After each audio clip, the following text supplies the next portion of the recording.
1, 2, 3, 4, 5, 6, 7, 8, 9, 10. Royal Blue Podcast sound check. 1, 2, 3, 4, 5, 6, 7, 8, 9, 10. Friday show live. 1, 2, 3, 4, 5, 6, 7, 8, 9, 10.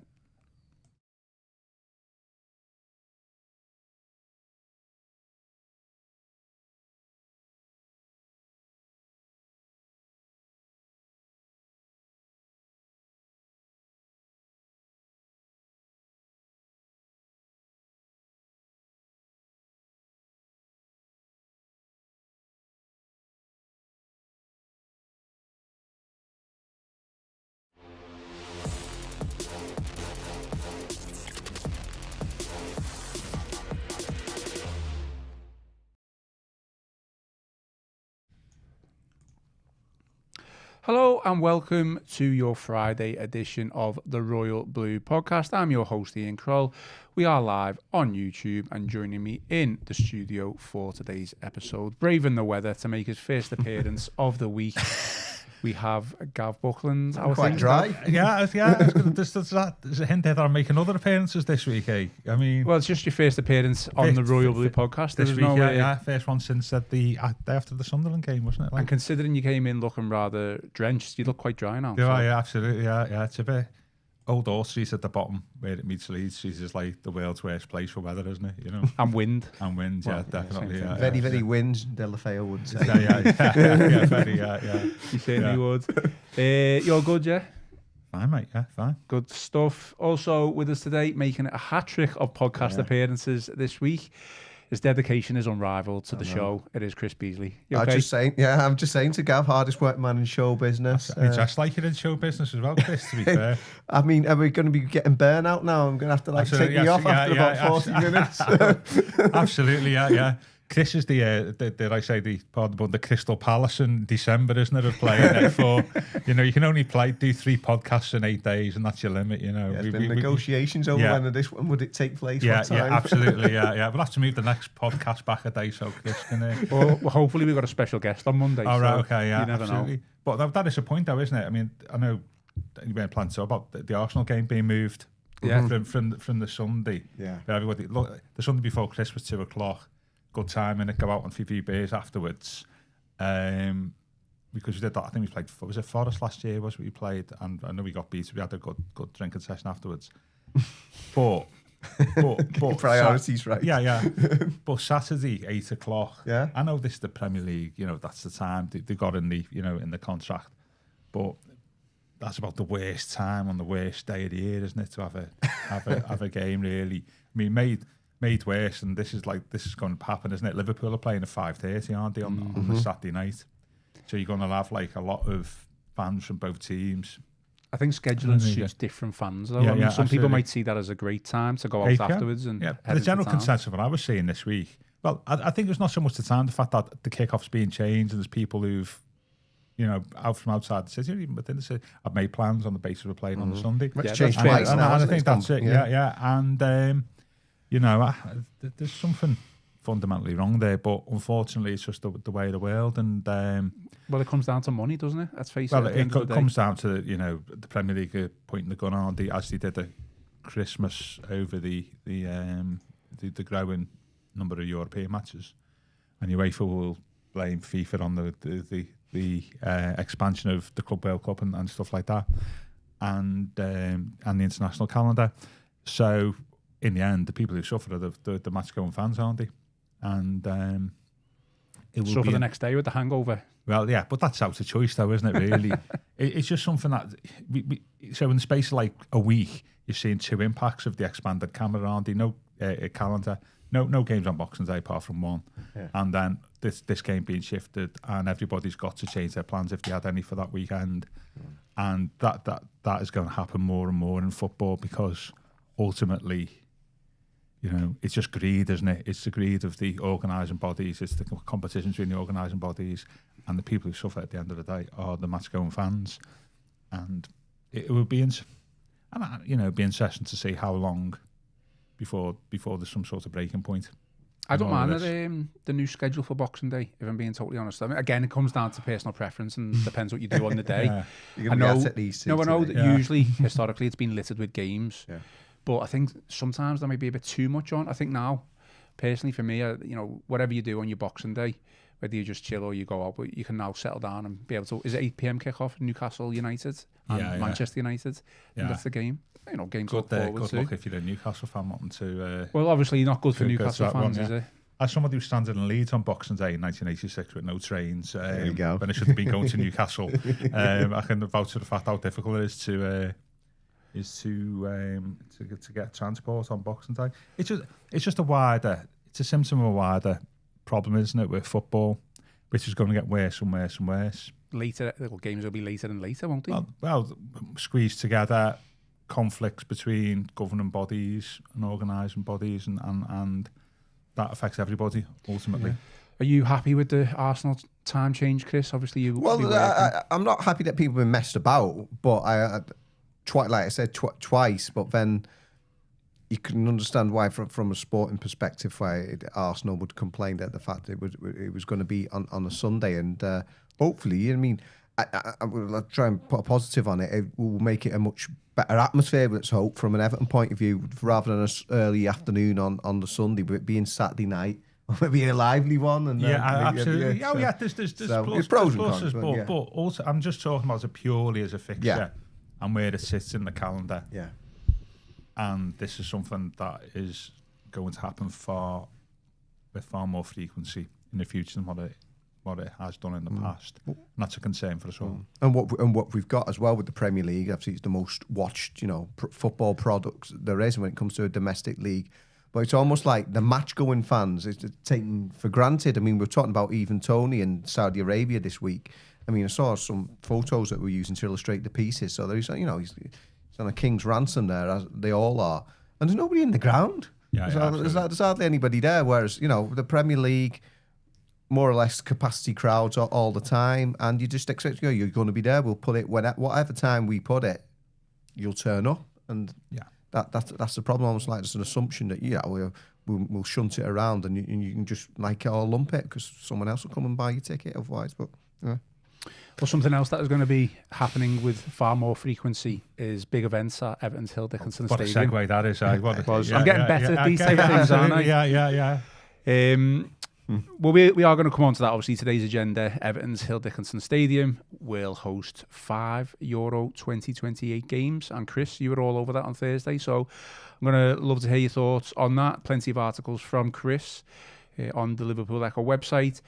By request of Gav, we've also got Everton's transfer strategy, which we discussed on Wednesday. But Gav loved that conversation that much that we're going to take a bit of a deep dive. I think he wants to get stuff off his chest, if I'm being totally honest. Chins and get involved.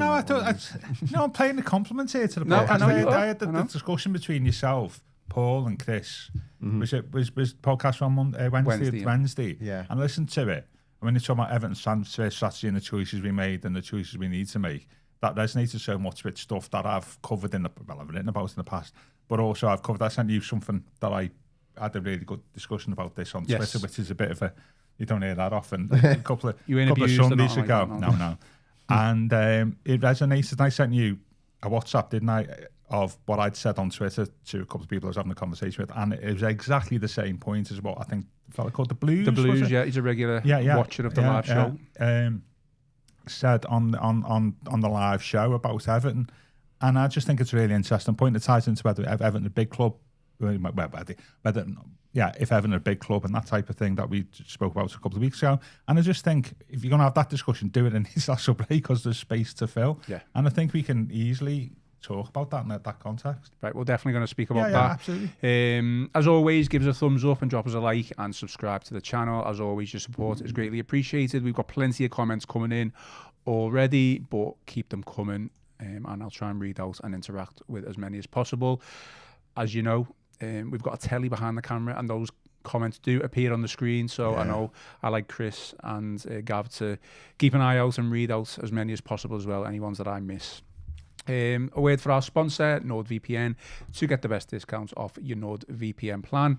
go to nordvpn.com/EFC. Our link will also give you 4 extra months on a 2-year plan, and there is no risk with Nord's 30-day money-back guarantee, and the link is in the podcast episode description box. Chris, we'll start with you on this because you were all over the breaking news on Thursday evening. Everton's Hill Dickinson Stadium will host 5 matches at the 2028 European Championships, with England potentially playing one of their knockout matches in the city, obviously, if they progress. What are your thoughts on obviously huge news? Yeah, it was great, wasn't it? Angus Kinnear, the chief executive, mentioned how he thought it was a significant moment in the club's history and something they're very proud of. I'm so much so I'm doing my Royal Blue column on it tomorrow, and not bad for the stadium that a lot of people said was never going to get built. 5 games at the Euros. Obviously, 5 games at the World Cup when Goodison Park, when it was 1966, including the semi-final.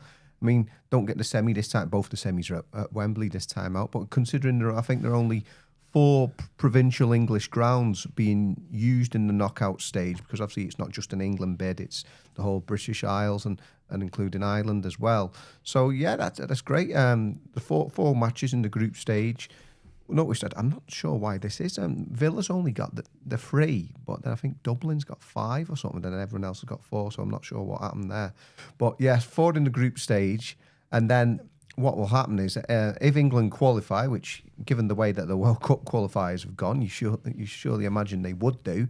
They will start at Manchester City and then play their next 2 group games at Wembley, and then if they were to win the group, I believe they go up to St James's Park. But if they were to finish runners-up, they would come to Hill Dickinson Stadium, or Everton Stadium as it is. Yeah, because for conflict of sponsorship reasons, you can't call it Hill Dickinson. Yeah, well, any stadium can't be called. Same with the Etihad, isn't it? What are we going to do with the big Hill Dickinson sign? We have to put That's some a very good point. tape over it or something, won't we? That's a very good point. Can't take all them down. Presumably, I'm not using any sort of authority on this, but no, I'd imagine it would stay up. It just gets called Everton Stadium. But is it inside the ground? Maybe the focus would be on inside the ground rather than outside the ground. Surely you're not taking down those huge lighting up signs outside the stadium. I actually don't know. That's a good point. Surely not. Yeah. I don't turn know them how off. it works. Poor Hill Dickinson spending all that money to sponsor the stadium, and now it's just called the Everton Stadium. But you can say, I don't know. It's a good point. You obviously find out the answer before the tournament starts, but for the visuals, visuals. I'm if I can tell you there, but there's really if you can't. It's there, isn't it, on screen? Yeah, maybe we'll have to have a look in the past. The Alliance Arena in Munich, has that done? Yeah, it's not stuff like that. The only stadium, is it? Yeah, there must be a lot of them now. So I'd imagine that they just stay as they are, and then you just call it Everton Stadium. But you have to. Yeah, but it's an interesting one. It's good for great news, that is. I know we probably expecting it, but it's there's a reminder of 1966, isn't it? I was going to say, you always say football as a. It repeats itself. Yeah, absolutely. I know, obviously, Goodison, but it's not the first time Everton have had this. There is a little bit of whether England was supposed to play their semi-final here against. Well, they were. Well, there's 2 stories there. I don't think it was ever set in stone, but the feeling was that they were going to. And again, it's in the lap of the gods, as you say, Chris. Whether they finish top or second in the group, whether they play it. So I think it's a great honour. Sorry, I didn't even check first or second. If they finish runners up, they will come to Everton for the round of 16. But if they win the group, they will go up to Newcastle. Okay. Yeah. So that's great news, and it puts the ground and ergo the club on the map, doesn't it? Really, and I think it's be a great events. The only thing I'd say is, and the comments are being mentioned there, but you can't see the comments on screen there. Actually, I think it keeps connecting and then unconnecting. Yeah, there's obviously still transport issues there from what you read. I mean, it doesn't apply to me, but be interesting to see what happens in the next few years over the transport situation. Yeah, and so no, great honour. 3 years can fly over pretty quickly, can't they? And looking forward to it. Yeah, I mean, obviously, I was going to bring up the transport logistical issues, I guess. If you just bear with me while I read some of my notes off.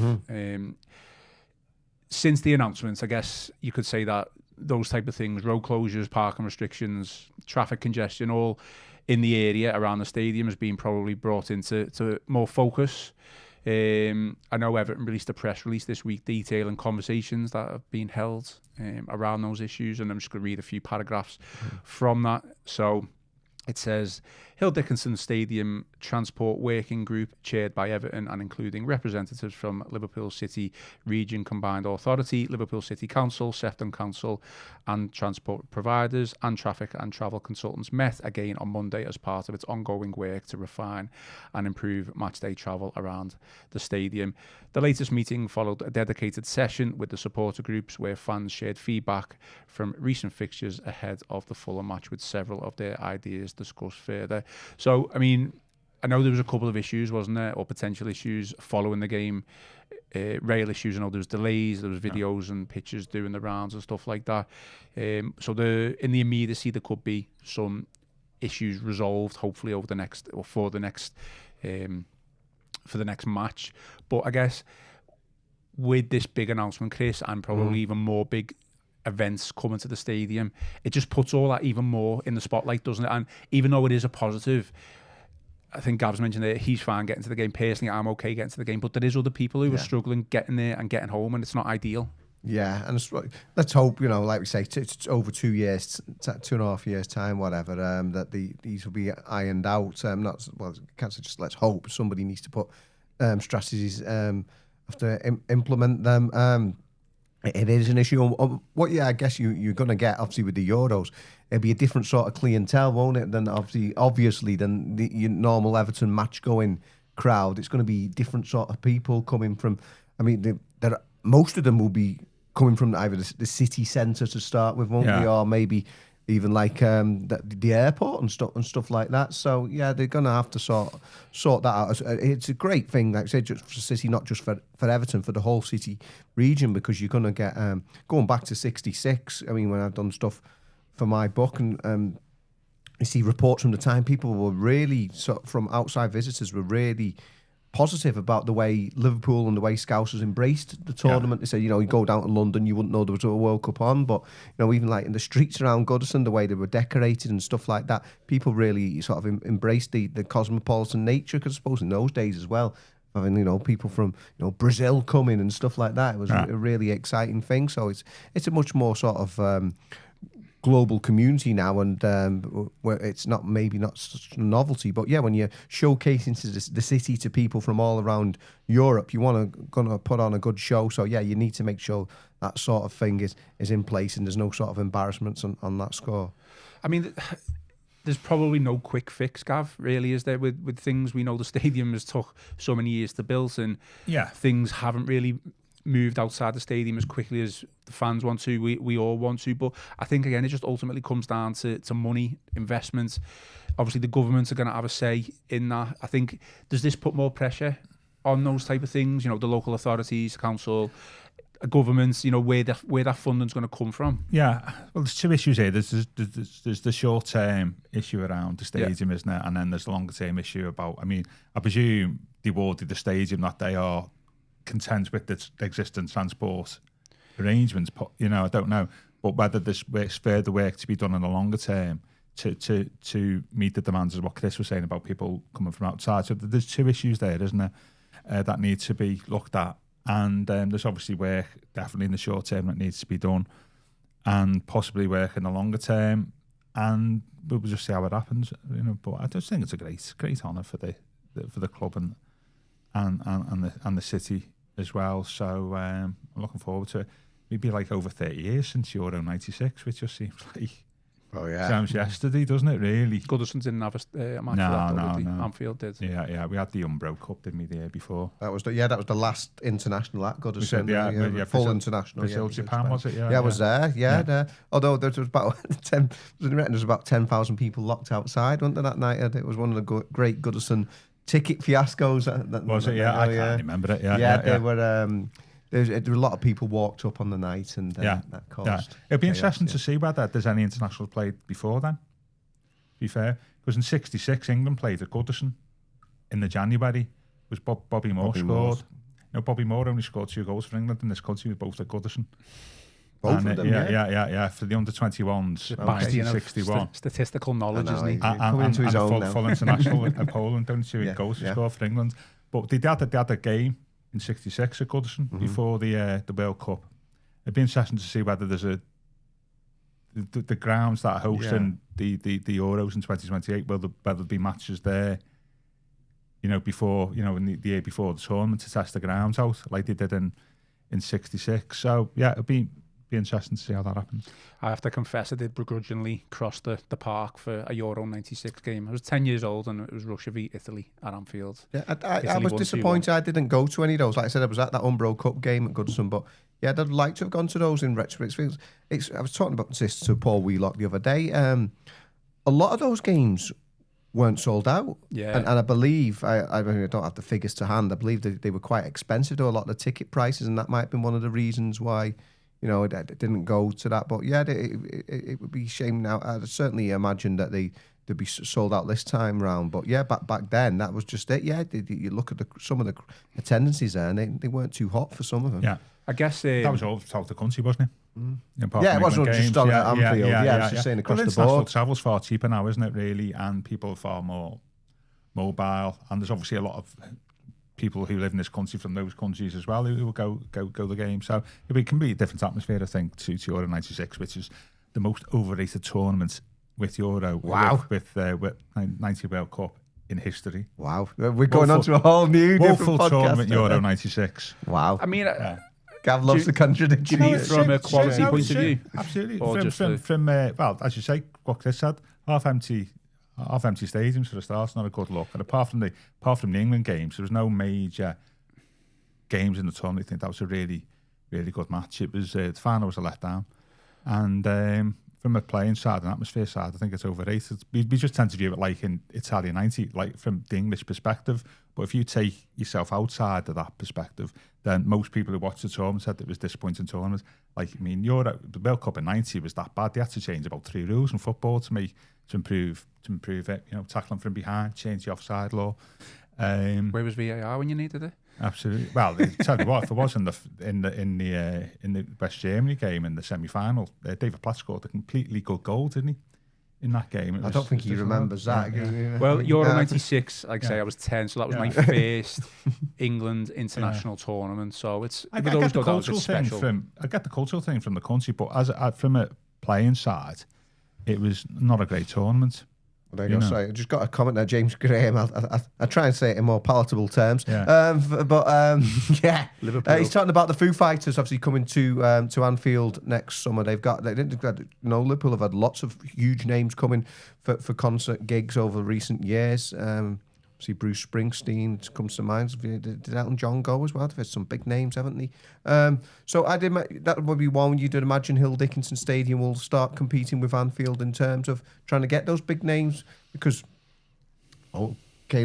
Liverpool have been ahead of the curve there. They've been doing it for a few years. But if you're a big international artist and you say, "Oh, come to this new one by the dock, by the waterfront," I mean, it should hopefully be an appealing choice for you if you're a big artist and Everton can start competing on that front, hopefully. Yeah, without a doubt. I mean, we'll finish off on this topic, but you did mention ticket prices back in 1996, and obviously ticket prices will probably come into the fore for this as well. You'd like to think that they are adequate for the match-going fan and well, they've said that, haven't they? They're not using dynamic ticket pricing, are they, for the tournament? Right. Okay, they won't do that. Okay, FIFA are doing that. You will have like the secondary market, though, won't you? Yeah, they've said, haven't they, that they UEFA want to make it affordable. What affordable is an insane. That's what I mean. What is affordable? Yeah, for the fans that are travelling, but they're not using dynamic ticket pricing, and for that we should be extremely grateful. Yeah, that's good to hear. But I don't think there's going to be any bargains there. No. What I'd like to know is, will season ticket holders get any priority? I know we did for the rugby league game. That's a different. No, it's different. But I just wondered if, with there being a fair few games, I'm not sure. I don't know whether you probably just need to register on a separate. Well, I would imagine there are probably more season ticket holders than there would be tickets on general sale. So I don't know. You don't know how it works. Yeah. I mean, it depends what the countries who are playing it. Yeah. But the size of the countries and stuff like that, doesn't it? who are playing in the group stages. I'll tell you what I am looking forward to, and also a long way away, whether England make it. Well, obviously they will make it. They are there at the tournament, aren't they? Just the atmosphere for those games and how that's going to be welcomed from fans and stuff like that. We know the noise is always a big thing over the past couple of weeks of the atmosphere and stuff. So I'd like to see how that becomes a thing. Be interesting. Yeah. Shall we move on to transfer strategy? Yeah. Somebody's already said they thought it was deadline day with my tie. We're close to it. Well, it is the Jim international White. break, so we are allowed to talk about. Sorry, Jim White's far had in touch with us here. Yeah, I always say let's not talk about transfers or recruitment until it's closer, but it is international break, so it's fine. I'm going against my own it's rule. a wider discussion about the club, though, isn't it? And where it's standing is this. Yeah. As the Blues said yesterday, isn't it really about where Everton are as a club in the hierarchy of English football? And I thought it was a really, really good discussion on the pod on Wednesday. So good that I played it twice. Wow. Yeah, absolutely. Yeah, Get us that those type of things, the gold dust. You writing notes down? That's what it was. Yeah, just to say, yeah. agree. No, I'm not so sure about that. Because it goes back to the discussion the other week about, about having a big club and is our transfer strategy dictated by the size of the club? Which is what we were you talking about sort of on Wednesday and what the Blues said in the comments. And of course it is. And our problem, and this is like, we're not alone in this, is if you're in that, not Man City, Chelsea group, whatever, you haven't got enough money to buy the best and afford mistakes. You can throw load of money, and if 2 or 3 players work out of 5 or 6, you're fine. You can, the others you can sell on, right? If you're not in that group, but you are too big to employ a like Brentford, Brighton, Bournemouth strategy of we're just happy just to buy players, sell them on as a profit, and stay in the Premier League.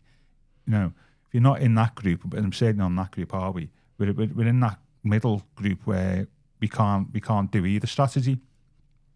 Because imagine if you were a director of football at Everton, you turned up and says, right, our plans for the future are we're just going to buy young players, sell them on at a profit, and maintain the club in that. You'd be pilloried, wouldn't it? Because there's no ambition there, is it? The club wants to be successful, and the fans want to be successful. So that strategy is not going to wash, is it? Really, you're left with something that's in between, aren't you? And that's what the Blues were saying yesterday. That if you're left with something in between, what is that strategy? What are you going to do?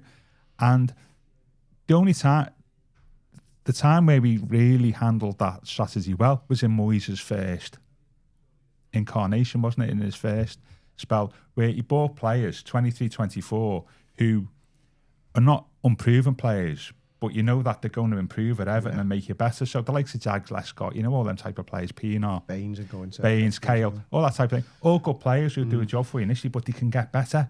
That's the strategy, isn't it, really? That's in between those two that I was talking about. The problem is now in football is, in those days, you could buy a Jagielka for £6 million or a Baines for £5 or £6 million. But those type of players now probably cost you £40 million, don't they, or something like that. And so that's not really a strategy that, even that you can afford. And so that leaves you with, well, what is our strategy? Yeah. You end up doing a bit of both, don't you? Like I said in that message I sent yesterday, is we try to do a little bit of youth development. We try, and this is what the Blues were talking about yesterday, we try and buy the best players we can, but actually they're not the top players, are they? They're not elite players. So we end up with a bit of a mishmash, which is what happened in the summer, isn't it, to a degree? And it's how we get that strategy right, when we can't buy the elite players, but actually we're too big a club just to develop players and move them on, and everybody's happy like they are at Brighton, Bournemouth and Brentford and so on. What is our strategy? Yeah. And I think that's a reflection of the size of the club we are and where we are historically. Yeah. Because you are in all of this, you are bound by your history, aren't you? Yeah. I think it's really interesting what you make, the point you make there, Gav. I mean, you and I might come from a different place over what we think of Jack Grealish and bringing in Jack Grealish, but I think it supports what you just said there. The fact that Everton brought Jack Grealish is an expectation from Everton. Yeah, absolutely. Go out and get the first £100 million English footballer. Yeah. Whereas maybe a Bournemouth or a Brighton, They're not doing that all day long. They were both finished Yeah. above Everton last season, and over the last few years have been doing better. But they wouldn't do that absolutely. because they're not sort of bound by history to have those expectations of having that sort of high profile. And that's what player. we are a prisoner of our own history. Like lots of clubs who are in that. I spoke about this about the big club conversations. Like Villa, like Spurs to a degree, but even abroad, you know, the likes of massive German clubs like the likes of Hamburg, Cologne, stuff like that, Fiorentina, Italy, massive clubs there are all really struggling in like the second tier of German football, if you're Hamburg and Cologne. And we are a prisoner of our history, and you can't escape from that. And your transfer strategy, therefore, is always going to be a little bit flawed. Do we not just need to get over ourselves then with regards to that though, Gav? Because it's an interesting point. I think I'm going to probably take a bit of a bashing here, but historically Everton obviously are a big club. I don't think there's any question. However you determine what a big club is, 9-time league winners, 5-time FA Cups, European trophy, you know, firsts for a lot, which I'm obviously not going to list. But let's face it, the past 30 years, we haven't really been a big club. We haven't acted like a big club. The last time Everton were an actual big club for me, looking back at what we've done over the past 35 years, was when we signed Tony Cottee from was it West Ham, wasn't it? British record field, and that was in 1988. Now, the reason I'm using that as an example is because I think, I mean, this is obviously even before my time, but just going back through research, he could have either gone to us or Arsenal, and he chose Everton. You know, that would never happen. Now. You know why that was? We offered them more money. Okay, that's the first time. The last time really we acted like a big club, and we were able to attract the best striker at that time. When was the last time we've done that? Don't get me wrong, we've bought in quality players over the last 30 years, but other teams have done that as well. So in terms of what I mean is getting over ourselves, there's a lot made about what Brighton's strategy, Bournemouth's strategy, Brentford's strategy. Did they bring in development players? No, they've just got good recruitment and they sell players well.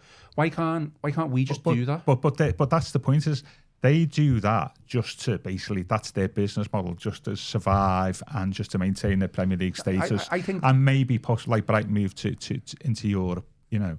But with us, if you try and sell that aspiration to supporters, understandably they're not going to have it. What we just so we're like Brighton, Brentford and Bournemouth, are we then?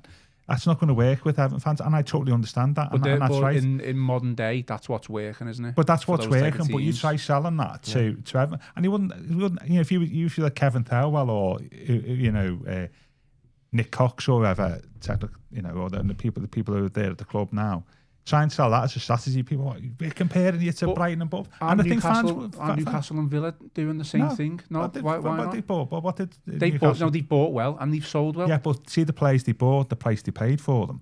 You know, what was Voldemort? 70 million quid, something like that. Bournemouth and they did that because sold Isaac. Yeah. But that's what I mean. That's a bit of an anomaly. Well, no, they bought some of the fees that Newcastle paid them. Paid us 40 million quid for Anthony Gordon, didn't he, for a start? And Villa bought well, but they've spent a lot of money. Sailing close to the wind as well. So it's just like your transfer strategy reflects your history as a club and the aspirations of fans. And the problem is that for us, what is there for that strategy when you can't do the Brighton Bournemouth one and you can't do the Man United Chelsea one? I would also say you're also totally influenced, whether you like it or not, and people might deny it or not. I've said this for me, you can't deny it, by the fact that, you know, you got one of the most successful, biggest football clubs in the world 800 yards away from you, or 2 miles away from you now, sharing a city with. That's got to be. I mean, Everton would be a totally different club if they weren't in the city of Liverpool. If you know, in American sport where they move from city to city. If Everton were plonked in Devon or some other part of the country, it'd be a totally different club.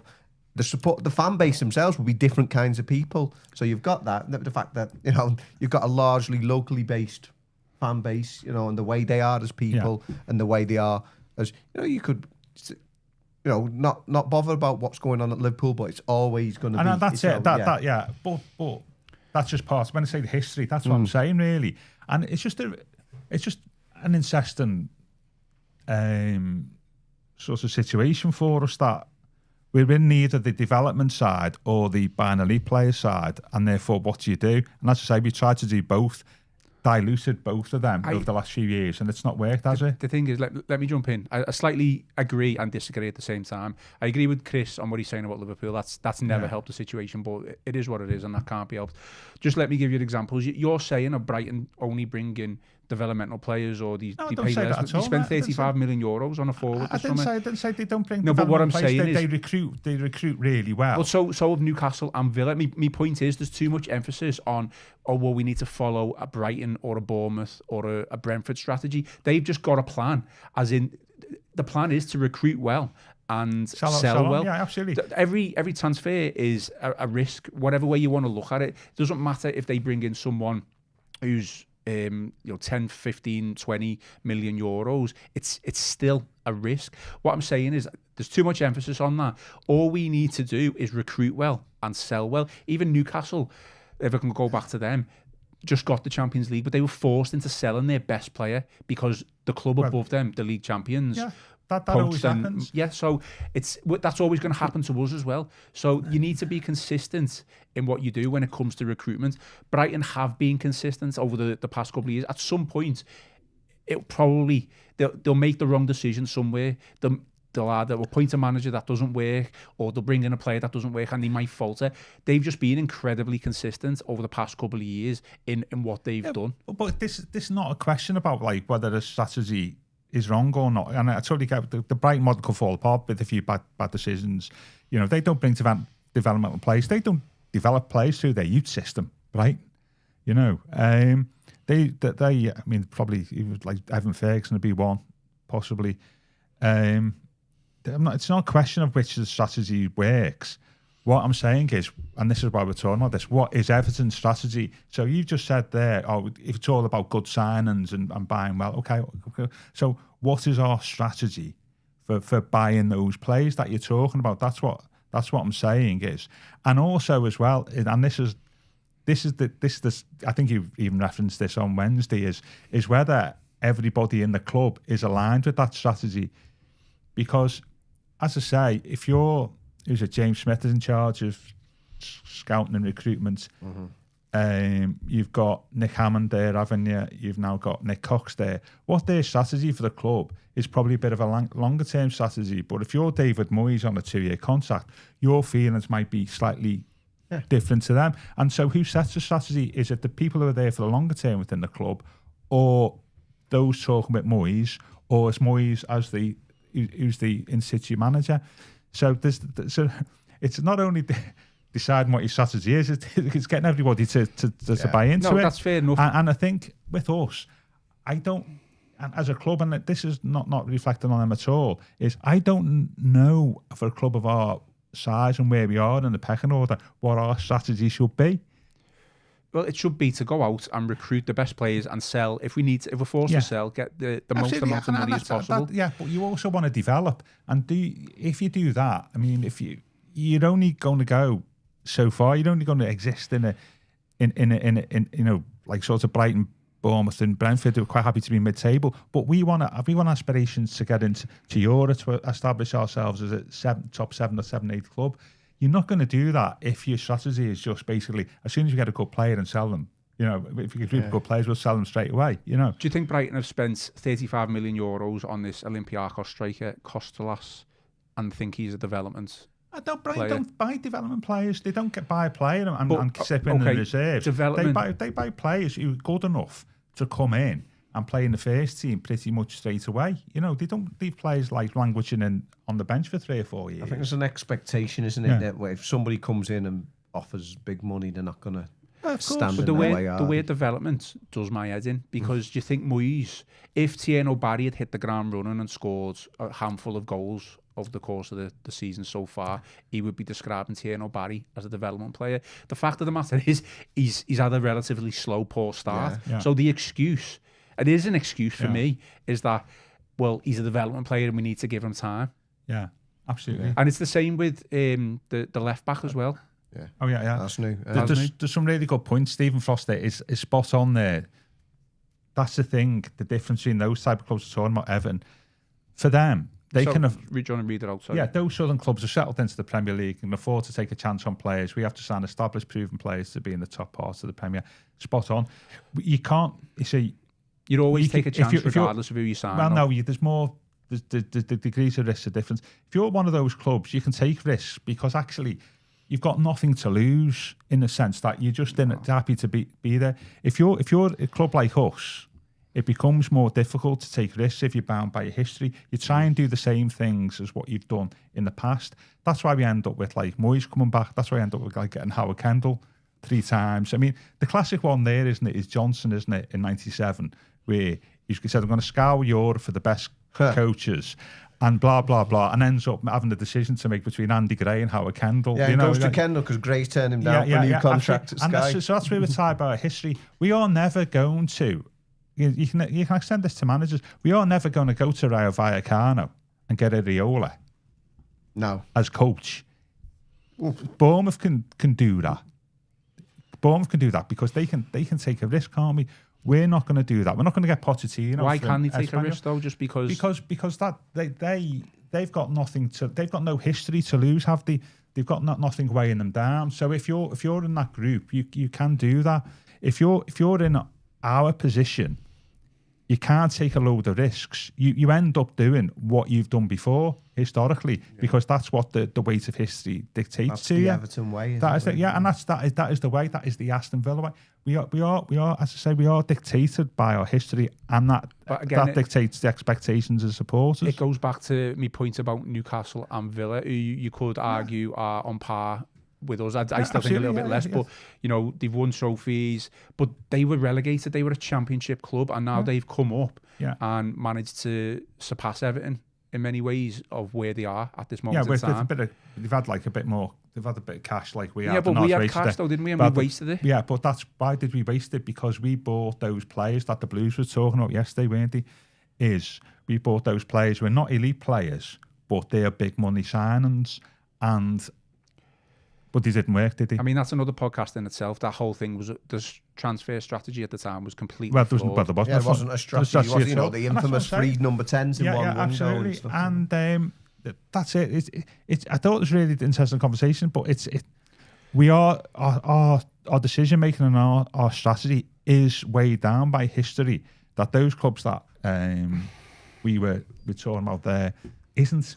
All right, sorry, let me just interrupt again. I'm interrupting you loads, but there's a really good comment here from Mark Foster, which I think probably will not close the argument as such, because I know Everton are going to try and go down this road, and they've said that themselves. So Mark Foster says their recruitment strategy, as in the 3 teams we're speaking about, Brighton, Brentford and Bournemouth, their recruitment model is based on analytical data, and they've been recruiting that way for a few years, and they buy players to fit into their style of play. I think that probably hits the nail on the head. We haven't done any of that, have we? Yeah, we ended up with a Frankenstein's monster of a squad, didn't we? It's topical at the moment with the Frankenstein film out there. But but no, 8 managers in as many years under Macheri, and different philosophies on football and all that went with that.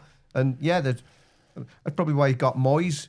Part of the reason why he got Moyes back now, because I was thinking, when we could all kind of see that Sean Dyche was really struggling in that last season at Goodison, and you were wondering, you kind of knew he wasn't going to be there for Hill Dickinson Stadium. But before Moyes came back, you're wondering just who was going to be Everton's manager at the new stadium and who could bring it all together. And obviously David Moyes has come back now. There isn't. I would argue that Everton are expected to play a certain way as well. I mean, obviously Moyes was getting stick at West Ham for not playing the West Ham way, despite bringing their first trophy in 3 years. But Roberto Martinez tried to change that at Everton and play a more patient approach. And I think, although he did really well in that first season, I think fans got fed up with that, the slow build-up and stuff like that. You're expected to get it forward quickly. Everton not necessarily long ball football, but you, as Moyes has always done, play the football in the final third of the pitch and get it up there. You know, they want to be sort of up-tempo stuff. So there's a great, it was a Gavi FC said we should take risks, and that's if you... Well, we have taken risks, though, haven't we? Well, not Barry's really. a risk. Is Barry not a risk? Well, no. Is it? Well, at £27 million, I hope it's not a risk. But what I'm saying there, what's the biggest risk we've taken in the 21st century in 25 years? The biggest what? Sorry, biggest risk. Right. What's the biggest? Well, That is the you're thing gonna about tell what us, we've you'll done tell there. us. Do you know what I think it is? When we appointed Moyes, 2002, because they were in his second-tier manager. He'd only been a manager for 4 years. No connection to the club no either. connection, right, okay. And that was, if you think about all the managers before and after Moyes, that was the one where you think that is the biggest risk you're taking. Yeah. Because he had no track record. I mean, Silva but Silva had like Premier League experience, hadn't he? He was the biggest managerial, and I would say probably extend that to decision risk that we've taken in the 21st century. And that worked because we didn't know what the potential he had and how it was going to work. But this is how I would say, going back, we're just tied to our history, and a point there, I say, even Moyes for the second time, I'd say there, and we end up just basically doing nothing. Whereas if you take a risk, sometimes it can pay off. I mean, Howard was a risk in '81. Howard's Howard's main selling point in '81. I mean, Carter has tried to dilute this. He was a former Everton player, but he was a good coach. But if he'd not been a former Everton player, I don't think Howard's getting appointed on the basis that he'd done well with Blackburn for 2 years. He was appointed just as much because he was an Everton player, and that's what I'm talking about. We a certain level of expectation, and you get managers who would deliver that certain level of expectation, but that's it. And it's the same with players. And other clubs can develop because they've got nothing to lose. They can take risks, and with our status and history, taking risks is something that we try and avoid. And I think that means that we are still stuck in this. I still think other clubs have got plenty to lose, regardless of whether history says you are a big club or not. I'll just go back to the point. I don't think we've been a proper big club for many years, and we're only really a big club when, in that era when we signed Tony Cottee, because Everton are never going to be in front of Arsenal, City, Chelsea, Liverpool, whatever, for signing those players. I just think the Brighton model, I've spoke about it myself, I guess, should we follow the Brighton model? I just think get your recruitment rates, if you're forced to sell players, if you're vulnerable to selling players, which effectively most teams in the Premier League are, if they have a good show, get as much as you can for that player. And I just don't think we've done that over the past couple of years, like Frankenstein's monsters. But we don't done that because I don't know what our strategy is. And I'd say Chris said changing our manager all the time and changing the boardroom and stuff like that doesn't really help. And it's all tied into like the size of the club where we are, and that comment from the Blues on Wednesday was spot on, and I totally agree with it. And I said that 2 weeks ago to somebody on Twitter, and I just think we are in when we talk about transfers and buying players, we are wedded to our history. Mark also just makes a point about going into other markets as well. I think that's the crux of it. Yeah. Is actually whether you've got I don't think you need to carbon copy the Brighton model, but just like you said, Ian, just better recruitment, full stop. That's the crux of it, isn't it? You've got to identify these players. Premier League is a multicultural, diverse, multinational competition, attracts players from all around the world. And that's what Brighton have done so well, is getting these top young South American prospects, whatever. I mean, he mentions Portugal, but just whatever it is, your scouting network across the world, identifying these players while they are available and bringing them through. And again, that's sort of saying rather than maybe going for the easy, the obvious that's targets. I mean, that's what we've done for so long. Do we put too much emphasis on Premier League experience then? Is that a thing? Because Moyes always says, well, we want Premier League experience.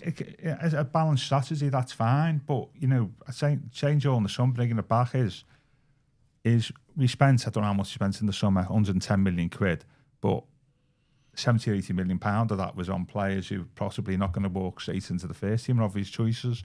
So there's basic squad building there. But, good luck trying to get Brighton's model off Tony Bloom, by the way, because nobody's doing that, And but the truth is that that is something he should be doing.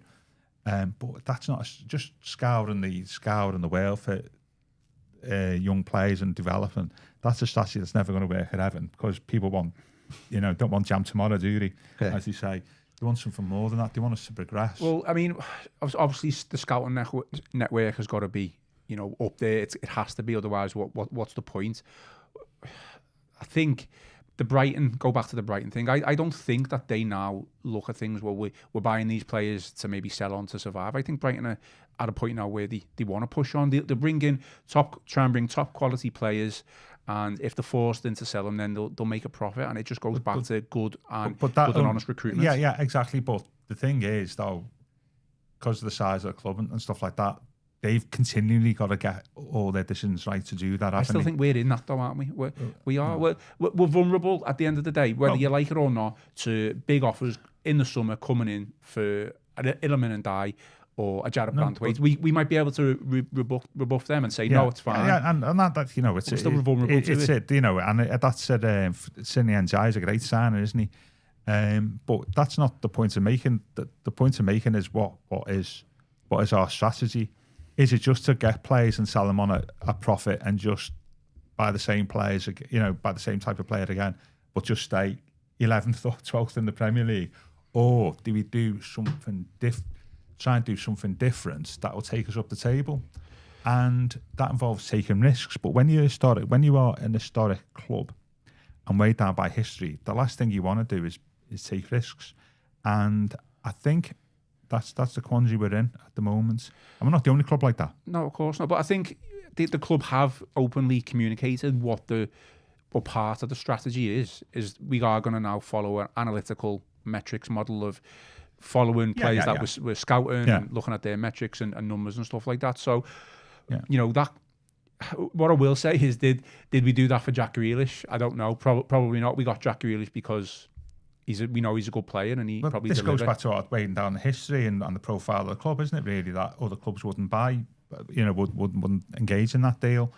I just think it's an interesting point. But I do think, I mean, I think it would be interesting because the transfer window in the summer, there was no Nick Cox, was it? He hadn't started. No, because no James Smith, who hadn't started. Yeah. So in some respects, not critical. The observations on the club's activity in the summer may not be what it's like next year. Yeah, they're playing catch up. Yeah.